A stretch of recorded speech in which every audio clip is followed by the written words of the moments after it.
Hey, salut terriens, c'est Captain Max. Comme vous avez pu le remarquer avec ma vidéo sur Bane, après la série sur les symbiotes, j'ai décidé de vous parler des méchants de Gotham. N'hésitez pas à me proposer des vilains de Batman dans les commentaires et à me rejoindre sur Twitter pour participer au sondage et voter parmi les 4 personnages les plus demandés. Et la dernière fois, vous avez élu Double Face. Bang!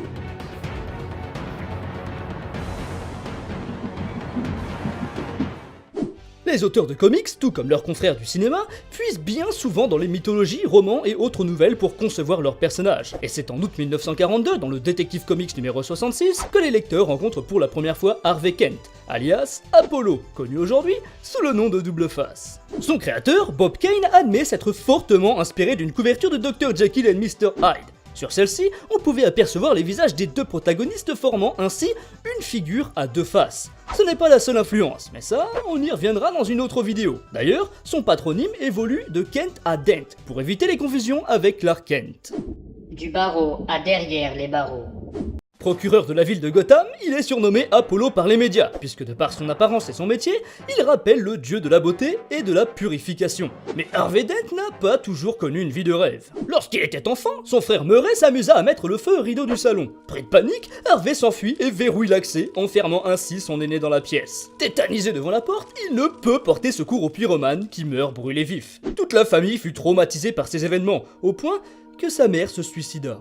Après la perte de sa femme et de son premier garçon, Christopher Dent devient brutal et se défoule sur son dernier en jouant avec lui à un pile ou face très sadique. Si la pièce tombe sur pile, le père épargne l'enfant, mais si elle atterrit sur face, il le bat. Seul problème, l'objet comporte 2 côtés identiques, assurant une molestation systématique. Cette terrible violence physique, mais surtout psychologique, lui cause des maladies mentales comme la bipolarité et la schizophrénie. Mais sa volonté de lutter contre son instabilité, son envie de se reconstruire et son intense travail à l'école lui permettent de rejoindre avant ses 30 ans les maîtres du barreau. Il devient ensuite l'officier fédéral en chef chargé de faire respecter la loi dans la ville.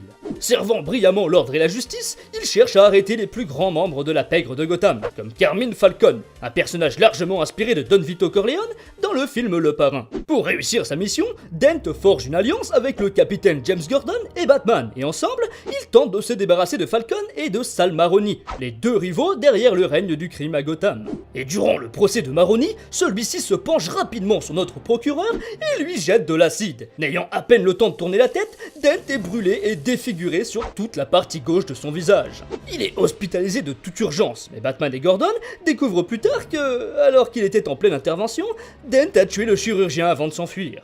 Après ce tragique événement, les maladies mentales d'Harvey refont surface. Il récupère ensuite la fameuse pièce aux 2 facettes semblables de son père et en raye une afin qu'elle soit abîmée exactement comme lui. Et ainsi, il acquiert le nom de Double Face. Il se sert par la suite de cette pièce pour prendre ses décisions. Si elle tombe du côté éraflé, Dent commet alors une mauvaise action, comme un meurtre. Mais si c'est l'autre qui apparaît, il se comporte noblement, comme en laissant vivre un otage par exemple.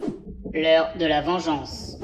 Mais se sentant coupable de ne pas avoir pu l'aider, Batman part alors à sa recherche. Mais de son côté, Double Face réunit les pires ennemis du Chevalier Noir, comme le Joker, Grundy ou Poison Ivy, afin de se venger des mafieux. Il pénètre alors dans la maison des Falcon, et une fois devant sa cible, il lance sa fameuse pièce. Malheureusement pour Carmine, elle tombe sur la face amochée.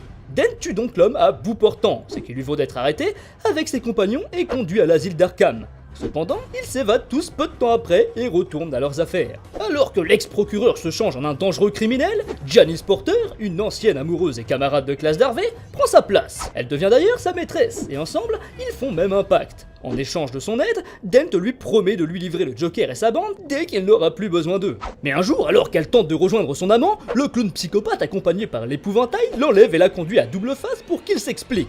Alors, celui-ci tire sur Porter sans même faire tourner sa pièce. Une des rares fois où il prit une telle décision sans l'utiliser. Signe que ces 2 personnalités étaient complètement d'accord pour exécuter Janice. Il n'avait finalement pas de réel sentiment envers elle et s'est juste servi d'elle comme l'indique la phrase qu'il prononce au moment de la tuer. Harvey Dent est marié.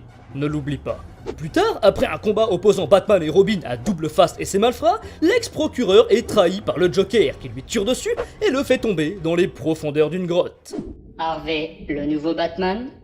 Le temps défile et après de nombreux crimes et aventures contre l'homme chauve-souris, il est brièvement reconstruit psychologiquement et physiquement. Bruce Wayne retrouve alors le Harvey qu'il avait connu autrefois. Il décide de le former pendant quelques mois pour qu'il puisse le remplacer pendant son absence durant une année. Dent endosse alors le rôle du protecteur de Gotham pour expier ses méfaits passés. Mais après le retour du Chevalier Noir, son apprenti commence à se sentir inutile, ce qui ravive ses problèmes mentaux. Perdu entre le héros qu'il est devenu et le criminel qu'il était, il lance sa pièce pour connaître la voie qu'il doit alors emprunter. Et après quelques tours dans les airs, le destin lui montre le mauvais côté. Il se sert alors d'un scalpel et d'acide pour faire revenir le terrible double face. La deuxième face, New 52 and Rebirth. Lors du reboot de l'univers de DC en 2011 avec The New 52, Two-Face a lui aussi le droit à sa nouvelle origine. Comme dans la précédente chronologie, Harvey est un enfant frappé par son père à chaque fois qu'il perd à pile ou face. C'est à cette époque qu'il rencontre le jeune Bruce Wayne, qui vient tout juste de voir ses parents mourir. Se liant d'amitié, les garçons font un pacte. Harvey tuerait Joe Chill, le meurtrier des Wayne, et Bruce s'occuperait d'abattre le père violent de Dent. Bon, par la suite, le futur maître du barreau change d'avis lorsque son paternel lui remet une pièce avec deux côtés face, lui indiquant ainsi qu'il ne ferait plus jamais pile, et donc qu'il ne serait plus jamais battu. En grandissant, Dent devient une fois de plus un avocat de la défense à succès. Succès qui lui attire d'ailleurs les pires malfrats de Gotham, dont les sœurs Erin et Shannon McKillen. Plus tard, il obtient le poste de procureur, qui lui permet cette fois d'envoyer en prison les criminels plutôt que de les protéger. Il commence alors par mettre les deux McKillen derrière les barreaux. Malheureusement pour lui, elle n'y reste pas bien longtemps grâce à un plan d'évasion terriblement glauque. L'une des deux devait se suicider pour que l'autre prenne la place du cadavre et ainsi sortir du pénitencier. Et quoi de mieux qu'une courte paille pour désigner la future pendue? Oui, c'est terriblement glauque, mais je vous avais prévenu, hein. Une fois en liberté, Erin s'infiltre dans la maison des Dent en pleine nuit, ligote le procureur, poignarde sa femme et lui verse de l'acide sur le visage. Ainsi perd-il ses deux moitiés, son épouse et sa face. De ce traumatisme émerge une double personnalité et il devient alors le terrible double face qui use de sa fameuse pièce rayée d'un côté pour prendre les grandes décisions. Après avoir voulu se venger de celle qui l'avait défiguré et avoir failli tuer James Gordon ainsi que Batman, Harvey comprend qu'il n'est plus le même et qu'il viole alors son sens de la justice. Armé d'un pistolet et prêt à se suicider, il lance alors la pièce pour connaître sa destinée.